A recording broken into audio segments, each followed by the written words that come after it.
Let us come to the lesson number 3, book Beehive.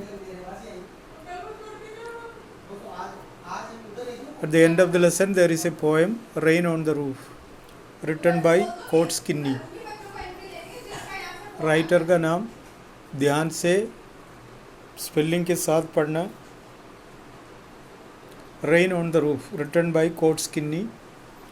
Chapter 3 के last में एक poem है बी हाइव बुक में, उसको निकालें और वो पढ़ना शुरू करें।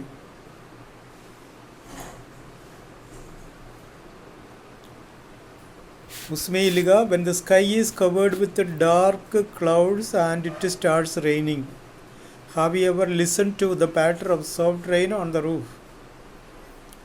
जब बादल काला दिखाई देते हैं, बारिश आने का संभावना है, ऐसा किसी दिन में पानी गिरने की आवाज़ सुनाई क्या? पैटर्न है tapping sound of the rain drop.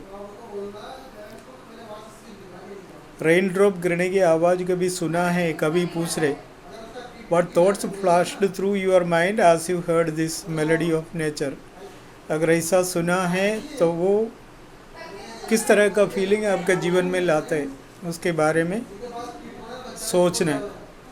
Read the poem to find out what the poet dreamed of while listening to the rain. कभी जब बारिश की जो बूंदें गिरने की आवाज़ सुना तो उसका फीलिंग क्या है, उसका मन में क्या क्या बातें आई है, उसके बारे में यहाँ लिखा है। आप लोगों को इस तरह का कोई विचार आता है? नहीं आता? हमको तो ऐसा तो टाइम तो मिलते नहीं है। वी सिंपली बारिश में उतर के नहाने का कोशिश करता है, उसकी आवाज़ कुछ भी पता नहीं, ये दिन की बात है।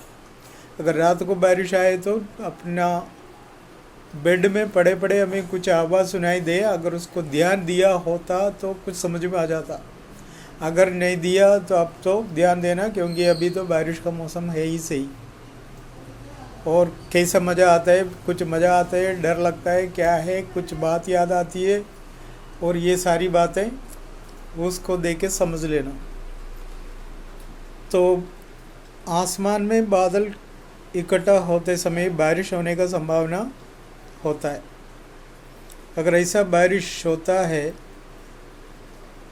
तो बारिश की बूंदे जो आवाज़ करते, उसके बारे में आपने कभी सोचा है क्या? नहीं सोचा है तो सोच ले आज ही। आज बारिश आए, आज तो बारिश आने वाली है, सोच लेना। Okay, let us start the poem. When the humid shadows hover over all the starry spheres, when the timid shadows hover over all the starry spheres, humid shadow का मतलब dark clouds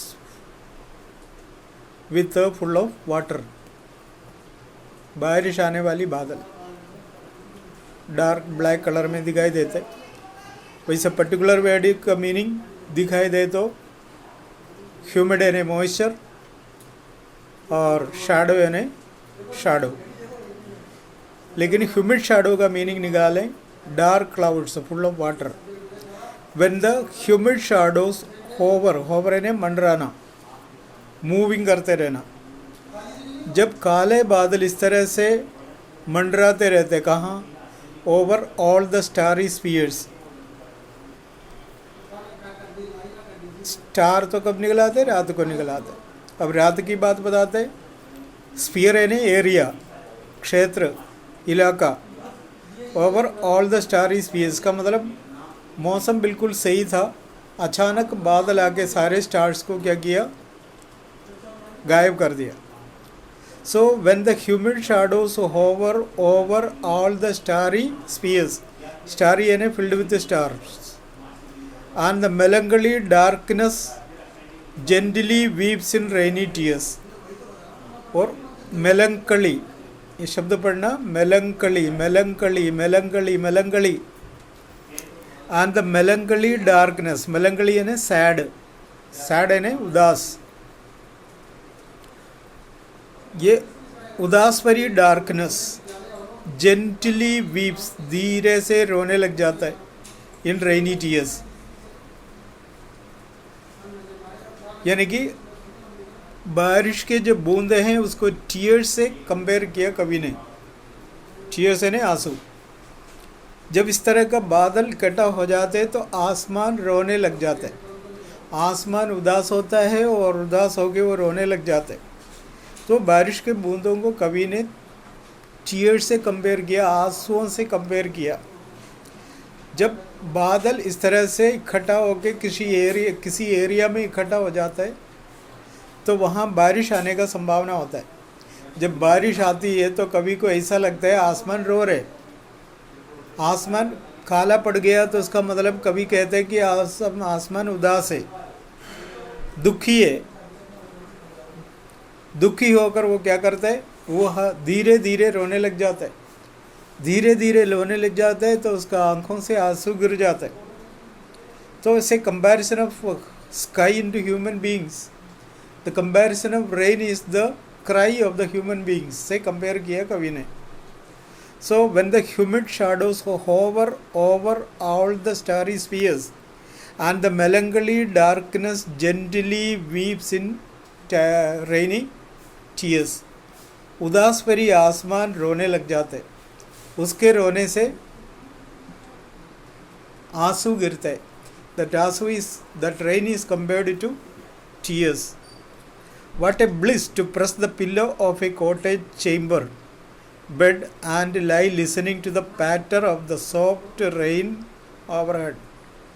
कभी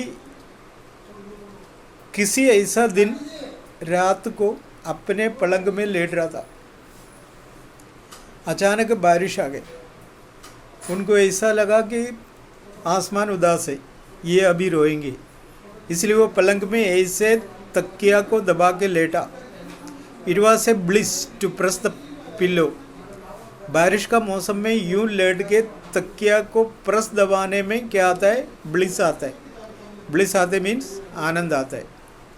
it was a blissful situation, ये एक आनंद भरी situation था कि बारिश आते समय पिल्लो दबा के लेटना। पिल्लो दबा के लेटने के लिए क्या करता है, तो उल्टा लेटना पड़ता है। आप ये सोचेंगे सीधे लेटा है तो तकिया दबा नहीं सकता है, क्या हो सकता है, लेकिन तकिया तो मज़े से मतलब दबाने का तरीका है, इसको उल्टा लेटना पड़ता है। Gently weeps in rainy tears, what a bliss to press the pillow, क्या मज़ा आता है पिल्लो को दबाने में। Of a cottage chamber bed, वो भी एक घर का बेडरूम में। And lie listening to the patter of the soft rain overhead, ऊपर गिरने वाले बारिश की बूंदें जो आवाज़ करती है, पैटर करता है, वो सुनने में कितना मज़ा आता। कभी ये कहता है, इसका मतलब किसी बारिश वाला दिन में कभी वैसे बाहर थे रात का टाइम में, रात को सोने जाएंगे देर रात तक सो जाते, लेकिन बारिश तो आ गई। बाहर का मौसम उसने देखा था, आसमान पूरा तारों से भरा हुआ है, मौसम बिल्कुल साफ़ है। अचानक क्या किया, आसमान में पूरा बादल आ गए, बादल तारों को क्या है छुपा दिया, दबा दिया, और बादल इकट्ठा होने के बाद उन्हें ऐसा लगा अब बारिश आने वाली है। उसने वहाँ बाहर खड़े खड़े देखा बारिश आ रही, उसको बारिश आते हुए देखकर बताने लग गया, महसूस करने लग गया कि उदास आसमान रो रहे, आसमान काला हो गया, स्काई काला हो गया, इसका मतलब आसमान उदास हो गया। थोड़ी देर बाद क्या हुआ, बारिश गिरने लगा। उसने उसको किससे कंपेयर किया, रोने से कंपेयर किया, और उसी टाइम वो क्या किया, अंदर चला गया होगा। अंदर चले जाके अपने बेड में लेट गया, तकिया में मुंह लगा के उसको दबाते रहा तो मज़ा आ गया। थोड़ी देर जब लेट गया तो तेज़ बारिश आने लगी। तेज बारिश की आवाज़ छत पर गिरने की मतलब जो आवाज़ सुनकर बड़ा अच्छा लगा। वो बात, वो जो इंसिडेंट को वो किसी कल्पना की ओर लेके गए। ये उसका फर्स्ट स्टैंसा में। कभी का फीलिंग, जब बादल होने का संभावना है तब कैसा है, जब बादल होता है तब कैसा है। वो भी अपना घर पे अपने तकिए में अगर अपने पलंग में लेटा है तो उसी टाइम बड़ा मज़ा आता है। वो मज़ा आता ही हम क्या करने लग जाता है, तकिया को दबा के उसी में मुंह दबा के लेट के ध्यान देना पड़ता है। मुंह दबाओ या सीधे लेटो, आप ये नहीं सोचेंगे भला सीधे लेटा है तो आवाज़ नहीं आएंगे। मुंह लगा के या मुंह दबा के सो जाओ, सीधे लेटो, आवाज़ तो आएगी। अब कभी ने कैसा लेटा ये तो बताया ही नहीं, वो तकिया दबाया बताया और मज़ा आ गया बताया। अब वो सीधे लेटे। मेरे हिसाब से ज़्यादा मज़ा उल्टा, जब ज़्यादा सुनने के लिए तभी होता है क्योंकि थोड़ा कान वगैरह बंद करके रहे तो और एक एक बूंदें गिरने की आवाज़ यूँ आ जाए। इस तरह से उसके छत के ऊपर गिरने वाले बारिश के बूंदों के मज़ा लेते हुए कभी वहाँ लेट गया, कभी को अच्छा लगा, तकिया दबाने लगा और सारी बातें हमें समझाए। कभी का what was the feeling of the poet when he felt the rain महसूस किया, तब कवि का भावना क्या था उसके बारे में इसी पोर्शन में बताया।